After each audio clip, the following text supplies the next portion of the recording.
Assalamualaikum warahmatullahi wabarakatuh. Bismillah, alhamdulillah, wa syukuri nikmatillah, la haula wa la quwata illa billahil aliyul azim. Merdeka sejati.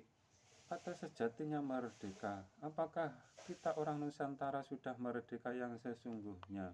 Memang Indonesia telah merdeka 17 Agustus 1945, merdeka dari bangsa Jepang. Jepang mempunyai sifat persis dengan Ya'juj Ma'juj yang apabila sungai yang dilalui akan kering habis terminumnya. Begitu Jepang hanya beberapa tahun menjajah bangsa Indonesia, sangat-sangat terasa kesengsaraan yang dirasakan para simbah kita. Simbah kita menanam padi tidak boleh ikut memanen. Para simbah harus mencuri di lahan sendiri dan yang menanam beliau sendiri. Bangsa penjajah seperti koloni lebah bermadu, akan tetapi sifatnya yang suka merampok madu koloni yang lain.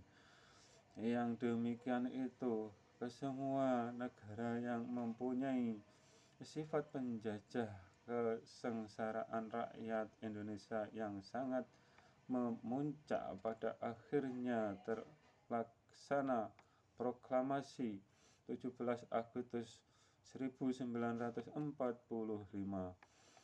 yang diambil dari sejarah Islam. 17 Agustus jatuh pada hari Jumat, juga 17 Ramadan di sejarah keislaman.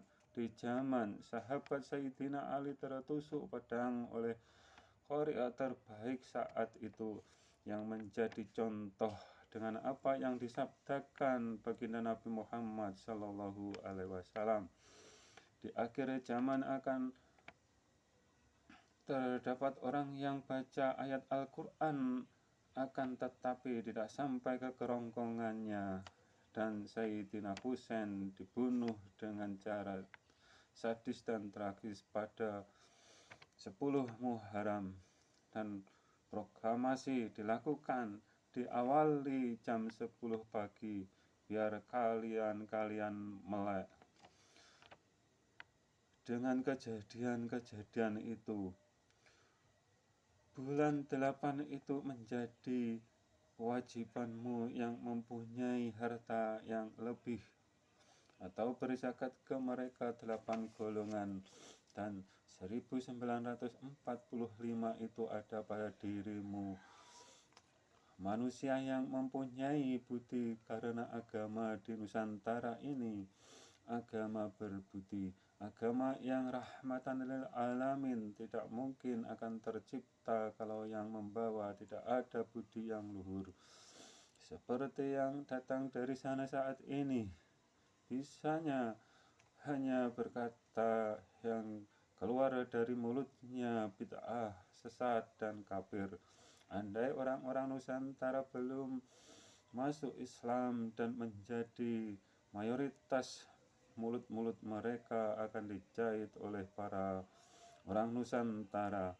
Untungnya yang membawa dulu Islam sampai ke Nusantara para wali yang mempunyai budi yang luhur dan yang datang saat ini, yang dari sana tidak sampai dijahit mulutnya.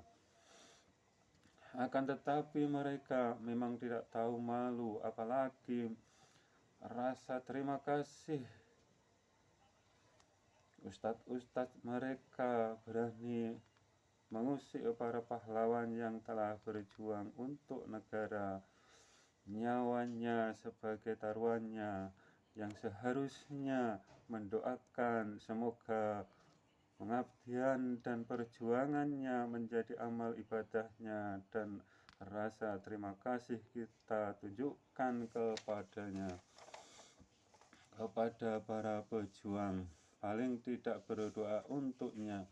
Kalian malah mencaci para pejuang kemerdekaan maupun para pejuang agama.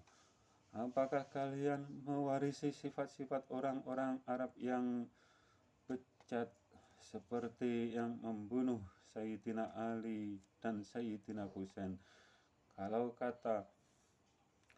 kita tarik lurus dari cerita kematiannya Sayyidina Ali dan Sayyidina Husain dan para wali yang berjuang mengislamkan Nusantara ini dari keturunan beliau-beliau, kami menyimpulkan Anda itu sama dengan atau berada pada kelompoknya mereka yang membinasakan Sayyidina Ali dan Sayyidina Husain. Dan fakta itu terdapat. Bagaimana kalian yang memahami ayat ketuhanan hanya satu sisi ayat saja atau Tuhan di atas, dan ingkar dengan sisi ayat Tuhan dekat, yang hanya iman Tuhan dekat didukung oleh Belanda, dan yang iman hanya sisi ayat Tuhan di atas saja didukung Inggris dan Amerika. Kesemuanya negara yang bersifat perampok atau penjajah, kalian didukung mereka agar umat manusia mudah dijajah dan dikendalikan oleh mereka. Di sisi lain mereka berwajah malaikat, di sisi lain malah sebaliknya. Kata-kata Bung Karno, Inggris kita linggis, Amerika kita setelika. Apa makna dibalik kata-kata itu? Apakah tergulingnya sebagai kepala negara atau presiden ada hubungannya karena Bung Karno begitu benci dengan Inggris dan Amerika? Apakah kekuasaan dunia saat ini ada pada mereka atau negara-negara itu? Kemungkinan mereka hanya kaki tangan saja. Di balik itu ada pengendali dunia, dan itu sudah menjadi kodratnya atau janji Tuhan, dan itu semua akan berakhir apabila umat manusia kembali ke fitrahnya atau kembali ke Islamnya yang sejati, atau Islam yang menjadi bekal dilahirkan ke muka bumi karena hidup mempunyai ruh atau bernyawa. Ruh itulah jati diri manusia, atau hakikatnya ruh itu yang disebut hakikatnya diri yang sejati. Karena ruh langsung diciptakan Tuhan dengan istilah ditiupkan. Sungguh jangan pahami zatnya Tuhan mempunyai mulut.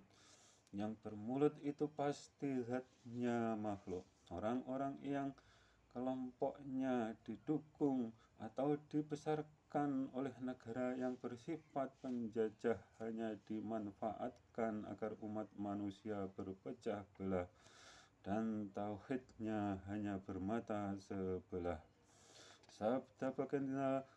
Sabda baginda Nabi Muhammad SAW, di akhir zaman akan ada dajjal membelah Imam Al-Mahdi. Iman mereka hanya sebelah dari bagian iman Al-Mahdi.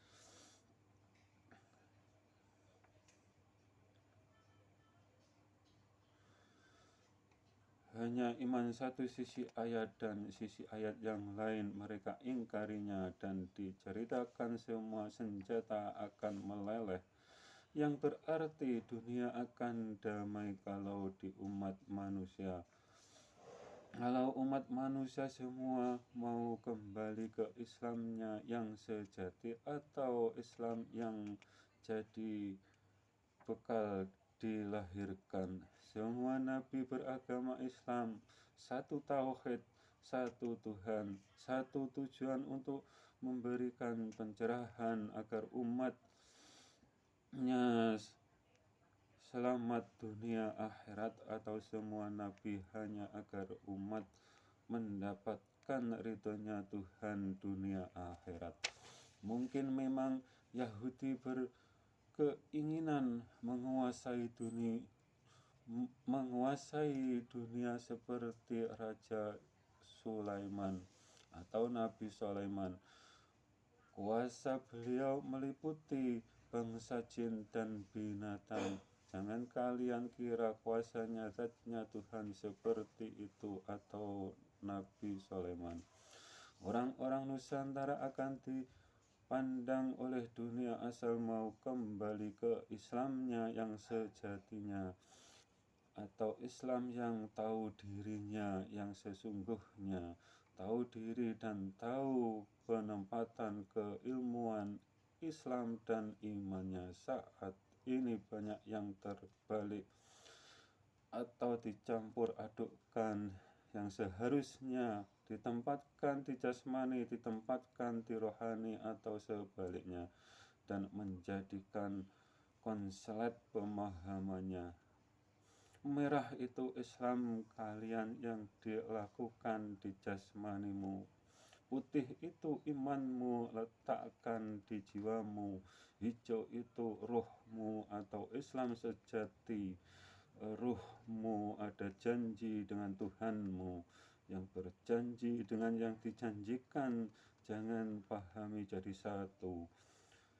Meminum kopi sejati tidak pernah meminum atau memakan cangkirnya. Pecandu kopi pasti paham kalau cangkir wajib ada sebelum dan sesudah kopi habis. Peminum kopi sejati tidak pernah makan cangkirnya agar tetap dapat membuat seduhan kopi dan merasakan nikmatnya secangkir kopi. Jangan kalian sembah sajadah atau Ka'bah. Semua nabi tidak ada yang mengajarkan untuk menyembah kiblatnya atau tempat menghadapnya dalam ibadahnya. Bahkan hanya satu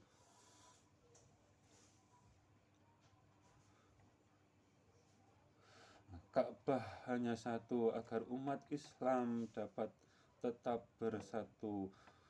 Paling tidak tauhidnya tetap satu paham, satu tauhid, satu paham, dan tidak ada yang bertauhid bermata sebelah atau yang menjadi pengikutnya